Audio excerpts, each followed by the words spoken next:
Good friends, companions, and patrons of my medical expertise, I come here not in armor of a noble, but in the uniform of my profession. The uniform of one who watches, the uniform of one who seeketh to prevent services such as this. Lady Macbeth, thou art a woman of great strength and of greater nerve. Thou wert quick of wit and sturdy of spirit, but held a burden seldom carried by a woman of thy stature. Thou hadst the guilt of an action undone and action done by others. In thy mind and in thy heart thou dost shoulder the guilt thy husband had caused. Lady Macbeth was a stern woman. She would yell at times, would reprimand her husband, but do not charge it to her character. Charge it, if thou must, to her ambition. Ambitious she was, far beyond what most kings would dream in conquest, and cunning, far beyond our best generals. If the Lady Macbeth were born a man, I believe she might have ruled the world. And she may, too, as she said, unsex me here. But her being a woman leadeth to a much more interesting path, and one I infer she would be in favor of. Her limitations are what made her so cunning. She had to think around people, to encourage them. She ignited her own husband to become king, and he only failed now that she is gone. Yet let this not be held to say that she was completely of iron will, nay.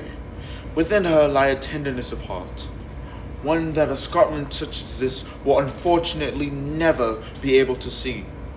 The servants let me know that she would speak a kind of word or two, that such bright gazes ought behind those stern eyes. I've heard such great things about her, and such things only make a speech such as this more difficult. It is difficult to know more and to see where I had failed her, and failed ye people that she fancied. As for a favorite memory, I only interacted with her in the context of needing care, so they weren't very positive. But there is one that was most impactful. When I ascertained that she needed more help than I could give.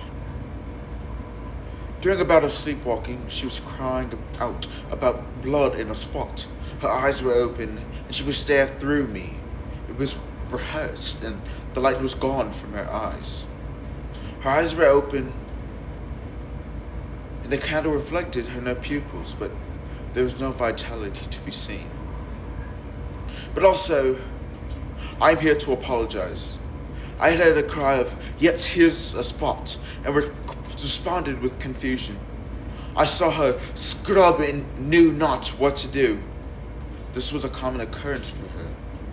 I had not and have not the knowledge to cure such an issue during slumber, and for that I apologize. I apologize for my inability to cure the illness of the heart and my inadequacy when issues fall out of my expertise. I am not a priest or a cunning man. I am a doctor of physic. This was not physical. I apologize for the malady suffered by Lady Macbeth herself, as it is an unfortunate one. The struggle she endured with her melancholy to the very end is just as admirable as a soldier in battle. I apologize for never coming back to do more. I am aware there is not more that I could do, but I should have made an effort to. I fear that I was not a wise choice, as I can only say as much as I know and what I've learned. But what I've learned is that she is a woman of great conviction and love, one that I wish I could do more to assist. But, as she said, what has been done cannot be undone. So we celebrate her life and legacy. Thank you. May the Lord bless you all and keep you from this illness that takes so recklessly. Hey, shout out Mr. Neverly. What up, Teach?